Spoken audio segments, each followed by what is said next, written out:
বাজান্ডি রিক্সা চালকরে বলে get out. কয় দোস্ত তুই আমারে চিনলি না, একই কলেজে পড়ছি, হয়তো তোরে অনেক দিন ধরে খুঁজতাছি দোস্ত, 12 বছর হয়ে গেছে, দুই বন্ধুর সাক্ষাৎ নাই, আজকে দুই বন্ধু পাইয়াও একটু বুকে নিলি না, বরঞ্চ তারা দিলি। কিন্তু মনে রাখবি কোন একদিন এই গরিবরে লাগতে পারে যেদিন তুই কাউরে কাছে পাবি না। চোখের পানি দিয়া বাবা কাঁদতে কাঁদতে বিল্ডিং এর নিচের থেকে চলে গেল 6 নাম্বার রোডের থেকে Banani 7 number road, 7 number 21 number দিয়ে বাবা ইংলিশ মিডিয়ামের সামনে দিয়ে যখন কাকুলি হয়ে বের হয়ে যায়, চোখের পানিতে বুক বাইসা যায়। মালিক তোমার খেলা বুঝবার মতো, তোমার খেলা বুঝবার মতো জগতে মানুষ নাই,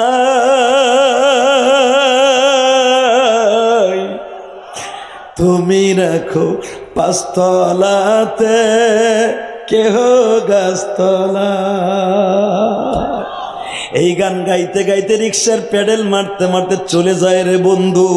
এ সিরাজগঞ্জের বাইরে বাস্তব ঘটনা, বেশি দিন যায় নাই, মাত্র 6 থেকে 7 মাস পরে শীতের মৌসুম চলে আসলো। ও বাজান ওই 21 নাম্বার রোড দিয়ে যখন বন্ধু কুয়াশার মধ্যে রিক্সা চালাইতেছে, হঠাৎ করে ইংলিশ মিডিয়ামে 7 বছরের মাইয়াটা পড়ে, ডিস্ট্রিক্ট বন্ধু মেয়েটারে লইয়া বাবা যাইতেছে ইংলিশ মিডিয়াম স্কুলে। কিন্তু কুয়াশার মধ্যে টেরাকে দেখে নাই, তার পাজারু গাড়ির এমন জোরে ধাক্কা দিছে, মেয়েটা সিটকে যে আইল্যান্ডের সাথে বাড়ি খাইয়া মাথাটা ফেটে বাবা রক্তগুলো ঝরতেছে। বন্ধু স্টার্টিং এর উপরে বেহুশ হয়ে পড়িয়া রইছে, কুয়াশার মধ্যে কেউ ধরে না। ওই বন্ধু রিক্সা চালাইতে চালাইতে ওখানে উপস্থিত,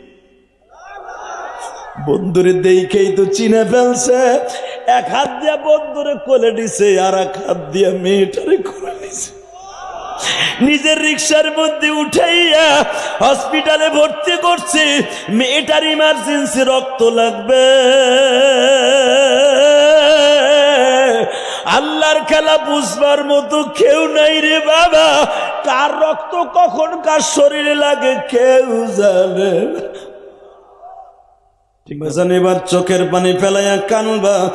যখনই বলছে, ডাক্তার সাহেব জিজ্ঞেস করছে, ডাক্তার সাহেব আমার মেয়ের রক্ত কে দিছে? স্যার আপনি একজন দামি মানুষ, রক্ত ছিল না আমাদের এখানে, একটা রিক্সা চালক আপনাদেরকে নিয়ে আসছে, ওনার মাথায় এখনো গামছা বাঁধা আছে, আপনার মেয়ের রক্ত ওনার গামছার মধ্যে।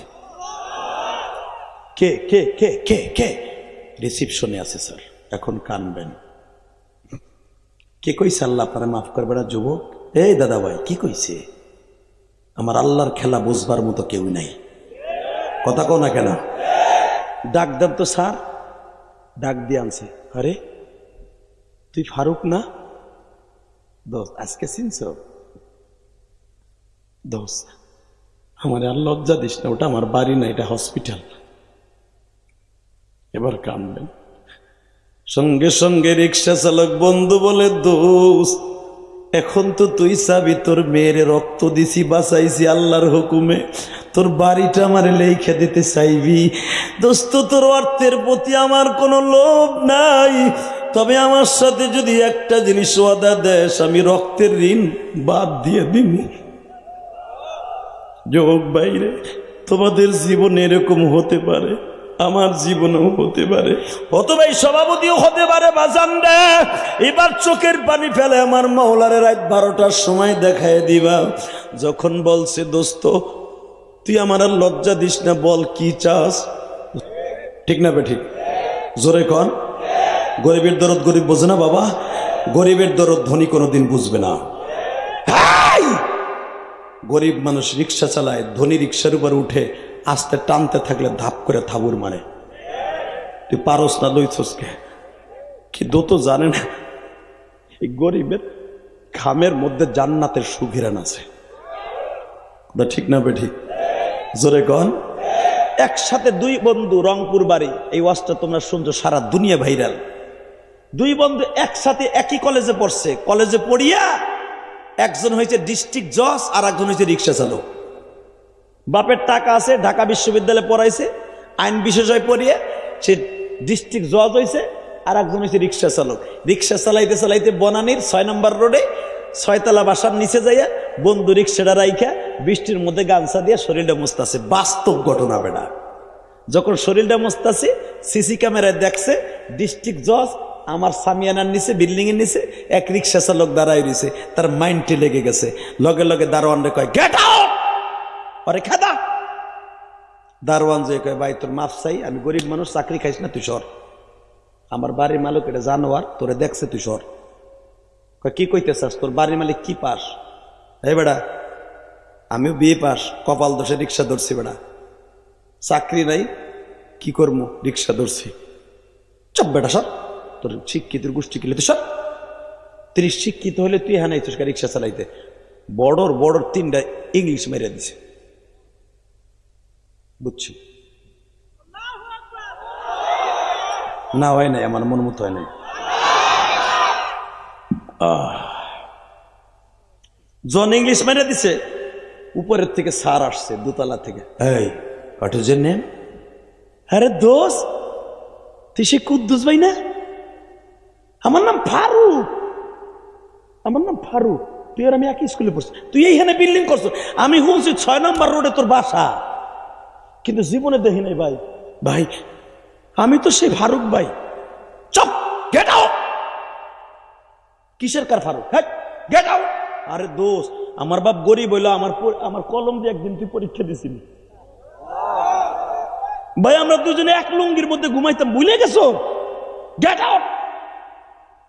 সিনাও কিন্তু সেরে নাই, কথা বলেন বাবা, 2টা পাও ধরছে, কথা বলেন, কথা বলেন, কথা বলেন, কথা বলেন। আমার আল্লাহ কিন্তু এটা কোনোদিন পছন্দ করে না। তুলিজুল লাইলা ফিন নাহারি ওয়া তুলিজুন নাহারা ফিল লাইল, যেই আল্লাহ রাত দেয়, দিন থেকে রাত করে, রাত থেকে দিন করে, ওই আল্লাহ গরিব থেকে ধনী করে। কথা বল না কেন? যমুনা গ্রুপের মালিক এই যে বাবুল সাহেব করুণায় মারা গেল, কত হাজার কোটি টাকার মালিক সে নিজেও জানে না। কথা বলেন না কেন? সে আগে কি ছিল জানো? চাকরি করছে একজনের দোকানে মাত্র 800 টাকায়। ইতিহাস খুলে দেখো, করোনা রোগে যখন মারা যায় সে তখন সিল্লাই ছিল আর বসছিল হাসপাতালে বসে।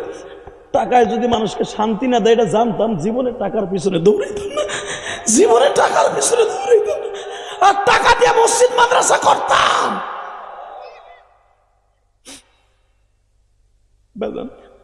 টাকা লাগবে না এটা আমি বলবো না, টাকা সবাই লাগবে, কিন্তু টাকাগুলা যা লাগবে কিছু নিজে লাগাইয়েন আর কিছু আল্লাহ রাস্তা খরচ করেন। এই যে আপনার বন্ধু ইলিয়াস রহমান জেহাদি, এই যে মিডিয়ার গান যেগুলো ঢাকার থেকে আসছে, বানানো কথা বললে আপনার জুতা আমার গাল। 4 কোটি টাকা খরচ করে মসজিদ বানাইছে ঢাকা কেরানীগঞ্জ হুজুর। তোমরা ইউটিউবে জানো, সারা দুনিয়া ভাইরাল। তোরা দুজন যাইস না, দিক শোন, যাইস না, হুন, তোরা দুটা যাইস না, ওই দুজনে ধরে রাখতে ভাই, ধর ধর দে, যাতা দে, ওরে বসা। ঠিক আছে, তোকে দুজনের লাগে আমি খাস করে দোয়া করবো আজকে, আল্লাহ ওরা দুজন যদি যায় রাস্তা দিয়ে গাড়ি চলবো, যাবে না ইনশাল্লাহ। বলেন আল্লাহ ওরা আমার কথা রাখছে, ওর কথা তুমি রাখো আল্লাহ, আল্লাহ ওর বাবা মাকে মাফ করে দিও। এখন মজার সময় যাইস না ভাই, কষ্ট হইতেছে, শুধু একটু আমার দিকে তাকা, তুই কি চাস জীবনে? কত হাজার কোটি টাকার মালিক হইতে চাস? 800 টাকার একজন বেতন ভক্ত লোক যদি বাংলাদেশের ভিতরে শ্রেষ্ঠ ধনীদের মধ্যে একজন হইতে পারে, তুই পারবি না কেন? কথা কর না কেন? চাওয়ার মতো চাইতে হবে, তবে ওই ধনী হইতে চাই না যেই ধনীর টাকা মসজিদ মাদ্রাসা কবরস্থানে লাগে না, ওই ধনী হইতে চাই না। কষ্ট হয়। বাজান্ডি রিক্সা চালকরে বলে গেট আউট, কয় দোস্ত তুই আমারে চিনলি না, একই কলেজে পড়ছি, হয়তো তোরে অনেক দিন ধরে খুঁজতাছি দোস্ত, 12 বছর হয়ে গেছে, 2 বন্ধুর সাক্ষাৎ নাই, আজকে 2 বন্ধু পাইয়াও একটু বুকে নিলি না, বরঞ্চ তারায় দিলি। কিন্তু মনে রাখবি, কোন একদিন এই গরিবরে লাগতে পারে যেদিন তুই কাউরে কাছে পাবি না। চোখের পানি দিয়া বাবা কাঁদতে কাঁদতে বিল্ডিং এর নিচের থেকে চলে গেল। 6 নম্বর রোডের থেকে বনানী 7 নম্বর রোড, 7 নম্বর 21 নম্বর দিয়ে বাবা ইংলিশ মিডিয়ামের সামনে দিয়ে যখন কাকুলি হয়ে বের হয়ে যায়, চোখের পানিতে বুক বাইসা যায়, মালিক তোমার খেলা বুঝবার খেলা বুঝবার মতো জগতে মানুষ নাই।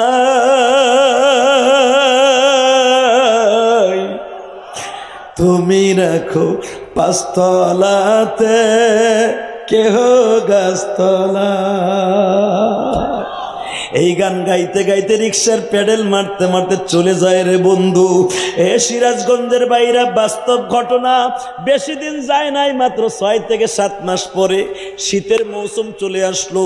ও বাজান, ওই 21 নম্বর রোড দিয়ে যখন বন্ধু কুয়াশার মধ্যে রিক্সা চালাইতেছে, হঠাৎ করে ইংলিশ মিডিয়ামে 7 বছরের মাইয়াটা পড়ে। ডিস্ট্রিক্ট বন্ধু মেয়েটারে লইয়া বাবা যাইতেছি ইংলিশ মিডিয়াম স্কুলে, কিন্তু কুয়াশার মধ্যে টেরাকে দেখে নাই, তার পাজারু গাড়ির এমন জোরে ধাক্কা দিছে, মেয়েটা সিটকে যে আইল্যান্ডের সাথে বাড়ি খাইয়া মাথাটা ফেটে বাবা রক্তগুলো ঝরতেছে। বন্ধু স্টার্টিং এর উপরে বেহুশ হয়ে পড়িয়া রইছে। কুয়াশার মধ্যে কেউ ধরে না। ওই বন্ধু রিক্সা চালাইতে চালাইতে ওখানে উপস্থিত। বন্ধুরে দেখেই তো চিনে ফেলছে। এক হাত দিয়া বন্ধুরে কোলে নিছে, আর এক হাত দিয়া মেয়েটারে কোলে নিছে। নিজের রিক্সার মধ্যে উঠাইয়া হসপিটালে ভর্তি করছে। মেয়েটার ইমার্জেন্সি রক্ত লাগবে। আল্লাহর খেলা বুঝবার মতো কেউ নাই রে বাবা। কার রক্ত কখন কার শরীরে লাগে কেউ জানে না। ঠিক না বেঠিক? জোরে কর, আরো জোরে। বাবা বাবা, আমার ওয়াইফের এক সময় যে কোনো একটা কারণে অপারেশনে রক্ত মিলাইতে পারি না। হঠাৎ করে একটা তাল বেলেন কোথা তেজে আইছে, হুজুর আমার রক্ত দেখেন তো। রক্ত পরীক্ষা করে দেখি ওর রক্তের সাথে মিল আছে। ওর কথাটা আমি কোনোদিন ভুলবো না। রক্তটা দিলাম, তখন আমি আমার মওলার শুকর আদায় করলাম, মালিক রে তুমি কার ভিতরে কার রক্ত ফিট করে রাখছে কেউ জানে না। কথা ঠিক না? আমি ঠিক? যুবক ভাইরা, রিক্সা চালকের রক্ত ডিস্ট্রিক্ট জজের ভাইয়ার শরীরে। বাজান এবার চোখের পানি ফেলাইয়া কানবা যখনই বলছে। ডাক্তার সাহেব জিজ্ঞেস করছে, ডাক্তার সাহেব আমার মেয়ের রক্ত কে দিছে? স্যার আপনি একজন দামি মানুষ, রক্ত ছিল না আমাদের এখানে, একটা রিক্সা চালক আপনাদেরকে নিয়ে আসছে, ওনার মাথায় এখনো গামছা বাঁধা আছে, আপনার মেয়ের রক্ত ওনার গামছার মধ্যে। কে কে কে কে কে? রিসিপশনে আছে স্যার। এখন কানবেন। কে কইছে আল্লাহ আপনারা মাফ করবে না যুবক? এই দাদা ভাই কি কইছে? আমার আল্লাহর খেলা বুঝবার মতো কেউ নাই। কথা কও না কেন? ডাক দেন তো স্যার। ডাক দিয়ে আনছে, আরে তুই ফারুক না? দোস্ত আজকে চিনছ? দোস্ত আমার আর লজ্জা দিস না, ওটা আমার বাড়ি না, এটা হসপিটাল। এবার কানবেন।